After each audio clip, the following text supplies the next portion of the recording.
to start reading it and then start the video. Yeah. So you're so helpful. Thank you. Okay. So someone wrote in and said, what is it like for a lively woman of 55 to have 5 boyfriends? I'm thinking I would like this, but don't know how to go about it. How do I meet and select the right guys for me? And I think it's a really fun question. This is Cathy Varjuli from theintimacydojo.com. And Reid Mahalka from readaboutsex.com. And we're broadcasting live or recorded from our hotel lair. In San Diego. All right. Yes. What's your answer? Well, lively 55-year-old who'd like to date 5 men. Well, I'm not 55 yet, so, but I love the question. But you will be someday. I will be. I'm 47 right now. And I remember a conversation you and I had soon after I met you. And I'm a big woman, and I would think I was 40, I must have been 44 at the time. Mm-hmm. And I said, in my experience, the middle-aged big women are the ones that sit on the side of stuff and don't have anyone engaging with them. And you said, in my world, the ones that want to are in the middle of everything having a wild time. And I was like, I think I was very suspicious of your story and not sure it was true. And has it panned out to be true? It has, actually. Like, if you want to and you're willing to use your words and ask for stuff, I have 2 lovers in their 30s right now and we just have a really fun time. Like, it doesn't have to be, what they stereotypically say, you have to be 22 and a size 2 to have people that want to have fun with you. You get to be who you are and enjoy your body and enjoy other people's bodies. Mm-hmm. So the number one advice I'd give you is to make sure there's not a lot of stories about what you can get. Because it still comes up. I'll get shy or overtired, and I'll be like, oh, I'm, 47, I'm big.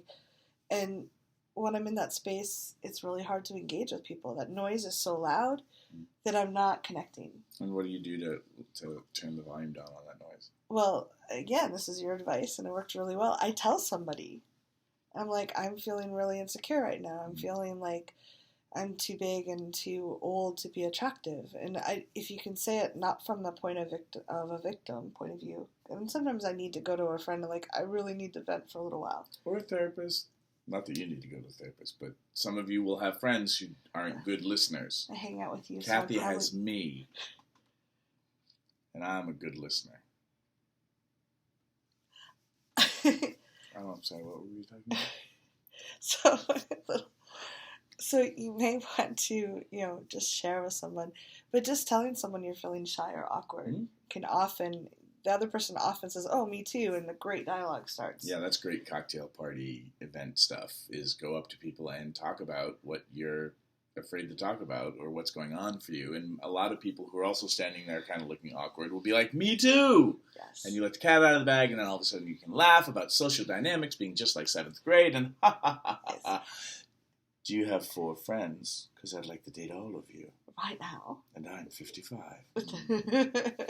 So I'm going to steal something that Reid said in the Relationship 10X program last weekend. It's amazing. He said, go out and do things that thrill you, and you will be thrilling. And you'll more likely meet people that thrill you as well. So I used to stay home a lot, and I wasn't dating because, unless someone parachuted through my living room, they weren't going to meet me. Except when I went to the grocery store, the car replacement. And there's some cool people that go grocery shopping, I'm sure, but I wasn't meeting the ones that really thrilled me. But if you went grocery shopping on non-monogamy night at your local grocery store... They didn't have that in Dallas that I'm aware of. But you could start that meetup. Yeah. So what I'm saying is, if you want to meet some really cool people, go out and do things that you've always wanted to do. And sometimes it means going out past your comfort zone. And it can take courage. Bring a friend if you want, but start... Yeah, but this woman is asking, I'm assuming it's a woman, I don't know that she gendered her missive to us, but she wants 5 boyfriends. Yeah. So... Go on OkCupid and say you want 5 boyfriends. Exactly, because she doesn't know where to go, so you got to give her advice. Yeah, but where does she go? Go out and go to different... Talk to her! Go to different meetups. Go on OkCupid or Plenty of Fish. Say what you really want. And this is what so many people do wrong in profiles, and Reid helped me so much with that. Because I wasn't saying what I wanted. I was trying to be really innocuous and hope not to scare people away. And then you get no one. Because it was boring. I've read it since then. I'm like, oh my god. You get people who are into innocuity. Yes. So say that I want to have 5 boyfriends.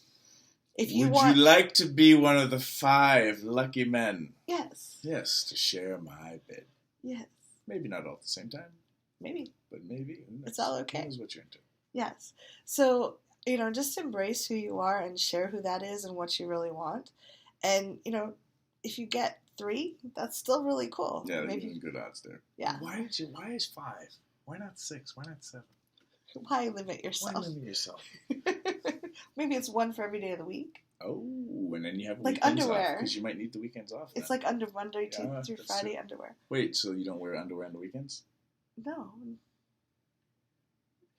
Sorry, guys. I'm really sorry. TGIF, my friends. TGIF. So, basically, can I chime in now? Yes, please. I was chiming in the whole time. So, the only way you're going to know what it's like is if you experience it, and you might never get to 5, or you might shoot way past 5. Who knows? But start hanging out or going to groups or being on Facebook groups or meetup groups, those kinds of situations where people are exploring non-monogamy or dating a lot of people consecutively or congruently. Congruently. Consecutively means that one after the other. Okay, so not that, but that's not congruent. It's not, but it's not congruent. This was happening in another video. I'll think about it in a minute. You come back. But so go check out places where people who are already exploring or thinking about exploring non-monogamy in whatever way it looks like, where they hang out, and then go and just because somebody's at that group doesn't mean you should be dating them. Yeah. Or seeing them regularly. You can date them to see if you want to see them more, because that was the old version of dating, and no one. Yeah, let the dating. When you think of boyfriend, you might want to reevaluate what that looks like, because it might be someone that once a month you call for a play date. Mm-hmm. What does that want? What do you need to have to be happy? Yeah, versus what other people think you should have. Going to the gym thinking you're going to pick up somebody who's going to be okay with you having 4 other boyfriends. It's not the best use of your time, because then you're spending a lot of your energy trying to convert everybody. Yeah. And really, you want to already be preaching to the converted. And that means going to the watering holes, the way that I talk about it. But like you're dating your species. Go to the places where the people that you want to meet already are at. Mm-hmm. And in this case, it's going to be polyamory, non-monogamy, swinging, BDSM and kink. Places that are... if you're into BDSM and kink. Yeah. Places that are already outside of the box of traditional relationships. And I know a lot of monogamous, kinky people, too. It's not... But, you're looking for people who are thinking about relationships differently and already looking at non-monogamy, or that's an open discussion in the community. Yeah. And then you've got workshops and things like, and retreats like Polypalooza... And Loving More has really interesting gatherings and things like that. Polyliving. Burning Man has a lot of non-monogamous and monogamous people, too.